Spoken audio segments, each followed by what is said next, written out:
Bienvenue au bulletin. En avril 2015, le ministre des Transports du Québec, Robert Poëti, annonçait le dépôt d'un projet de loi pour mettre en place l'Agence régionale de transport, l'ART, pour remplacer l'AMT, l'actuelle Agence métropolitaine de transport. L'organisme Transport 2000 s'inquiète que les usagers ne soient pas adéquatement représentés au sein de cette nouvelle structure. Et pour en parler, on accueille Philippe Cousineau-Morin, qui est le coordonnateur aux affaires publiques et aux communications de l'organisme. Monsieur Cousineau-Morin, bonjour. Bonjour. Merci d'avoir accepté l'invitation. Dans un premier temps, pouvez-vous nous expliquer quels sont les tenants et aboutissants de cette réforme-là qui est proposée par le gouvernement Couillard? Oui, bien c'est ça. C'est une réforme qui est un peu technique, évidemment, qui est peut-être loin des usagers qui prennent le métro, l'autobus au quotidien, mais c'est une réforme qui serait importante, qui vise justement à clarifier, d'une part, l'imputabilité, les élus qui seront responsables, ou le conseil d'administration qui sera responsable de choisir les projets dans la région de Montréal, parce que les projets, il y en a à la tonne, mais il faut quand même sélectionner les bons projets avec l'argent qui est disponible. Puis, d'autre part aussi, de faciliter la cohérence pour les gens qui, notamment, traversent les ponts et ont à être sous deux sociétés de transport quand ils empruntent, par exemple, le bus à Longueuil et le métro pour se rendre à Montréal, quelque chose comme ça. Donc, avoir des titres de transport simplifiés, parce qu'on s'est beaucoup plaint qu'il y avait 700 titres de transport dans la région. C'est une doléance qui est justifiée. Oui, tout à fait. L'Agence métropolitaine de transport avait en quelque sorte deux grands rôles, celui de gérer le réseau de trains de banlieue et de tenter autant que possible de coordonner les services de transport dans la région de Montréal. Donc, si je comprends bien, c'est vraiment ces deux fonctions-là qui vont être séparées et données à deux organismes différents. Oui, voilà. Puis l'Agence métropolitaine de transport, c'est donc une agence qui relève du gouvernement du Québec. Mais dans la réforme, on veut aussi dire Montréal comme grande région, comme ville, mais comme grande région est capable de s'asseoir à une même table avec les élus locaux et de prendre des bonnes décisions régionalement et non pas simplement attendre, dépendre d'une agence de l'État pour les décisions qui, effectivement, est allée peut-être au bout de son rôle, n'avait peut-être plus toutes les capacités de planification, comme je le disais, des choix de projets de transport.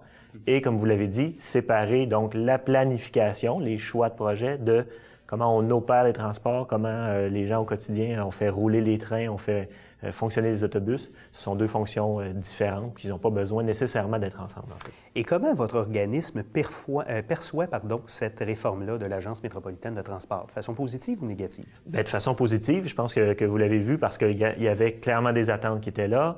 Je pense qu'il y a place à l'amélioration à la fois dans la planification, à la fois dans les nouveaux projets, dans bien comprendre là où sont les nœuds, là où il y a trop de gens actuellement, qu'est-ce qu'on peut faire pour améliorer le service à ces endroits-là dans l'île de Montréal. Puis il y a de la place à l'amélioration aussi dans l'opération, dans rendre le service, que les bus soient à l'heure, ces choses-là. Fait que c'est très positif pour nous. Par contre, il faudrait bien sûr que les usagers soient partie prenante de la décision, je dirais.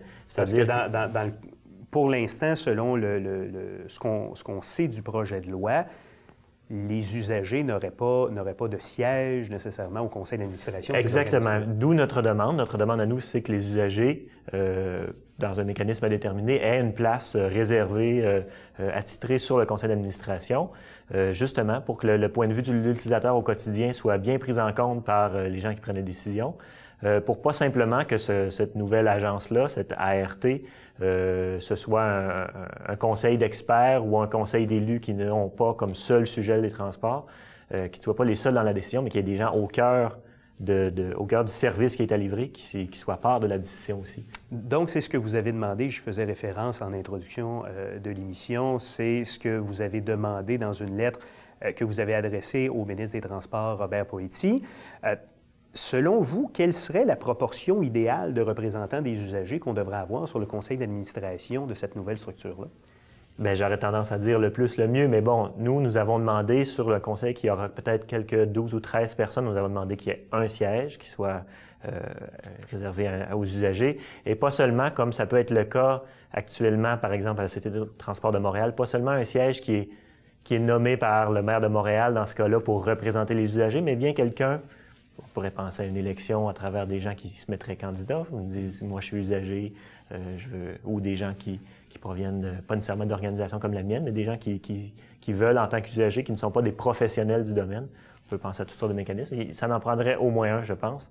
Et c'est ça. Et ce ne serait pas de la même façon que c'est fait actuellement, pas seulement par une nomination du maire dans le cas ou du gouvernement du Québec dans le cas de la nouvelle agence, quelque chose comme ça. La critique péquiste en matière de transport, Martine Ouellette, a affirmé il y a de ça quelque temps que ce type de conseil d'administration-là, c'est une façon un peu, et je la cite, de politiser les décisions en matière de transport collectif. Qu'est-ce que vous pensez de ça? Il y a cette crainte-là, mais je pense que c'est pas vers ça qu'on travaille. Et je ne suis pas dans le secret des dieux, mais quand on saura dans le cours de l'automne quel est le projet, je pense que le projet du gouvernement, c'est d'avoir regardé dans d'autres villes, par exemple au Canada, à Toronto, à Vancouver, d'avoir regardé comment on peut améliorer la coordination régionale, comment, avec les experts, on va mieux décider. Alors, j'ose croire qu'ils vont pencher du côté d'un conseil qui est majoritairement composé d'experts. Ça a été le cas à Vancouver. J'ose croire que c'est la bonne formule, puis je pense que moi, je donne confiance au gouvernement qui va aller dans cette direction-là. Effectivement, si ce n'était que des élus, et c'est un petit peu le problème de l'Agence métropolitaine de transport actuellement, c'est que les gens qui y siègent, ce sont des représentants de leur localité dans la région, puis qui finalement, on se rend compte, c'est peut-être pas la faute des personnes, mais à l'usage, la structure fait que les gens tirent la couverte le plus possible de leur bord pour avoir des projets, plus dans ma région qui desservent mes électeurs parce qu'ils sont élus dans une municipalité et non pas élus spécifiquement pour être membres d'un conseil d'administration sur le volet transport de la région. Donc, un conseil d'administration de non-élus permettrait de mieux planifier les projets en fonction des besoins réels de la population et non de la volonté politique des élus. C'est ce qu'on exactement, parce que des besoins, il y en a partout. J'ai l'habitude dans mon domaine d'entendre « oui, mais ça fait 30 ans qu'on demande ce projet-là ». C'est normal qu'il y ait des demandes partout. Après ça, je pense que le point de vue des experts permet d'apporter une vision différente. C'est simplement on fait des ajouts ponctuels là, mais peut-on faire un tout cohérent? C'est important d'avoir des connexions, à la fois pour les gens qui sont dans les transports routiers, qui veulent embarquer dans le métro ou embarquer dans le train à partir d'une gare, quelque chose comme ça. Il faut avoir une espèce de vision cohérente au niveau régional, puis c'est là l'importance des experts. Et en terminant, pour votre organisme, quels seraient les projets qui devraient être prioritaires en matière de transport en commun dans la grande région de Montréal durant les prochaines années? Est-ce que ce sont des voies réservées, c'est le prolongement du métro, le train?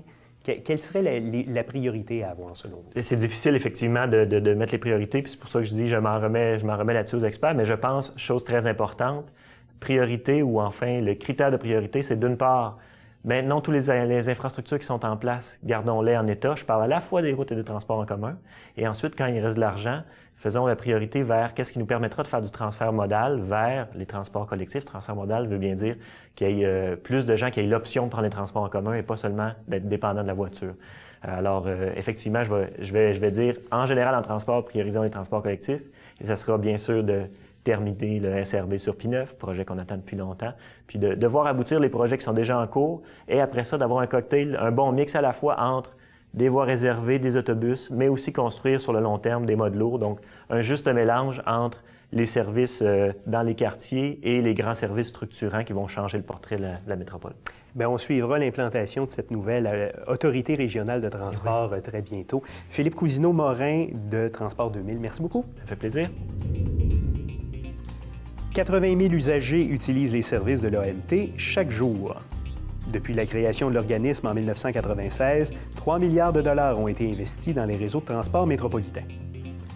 Avec un taux global de ponctualité de 96,6 % en 2014, l'AMT a repris le premier rang des réseaux de trains de banlieue en Amérique du Nord, devant les opérateurs de Chicago, Boston, New York et Toronto.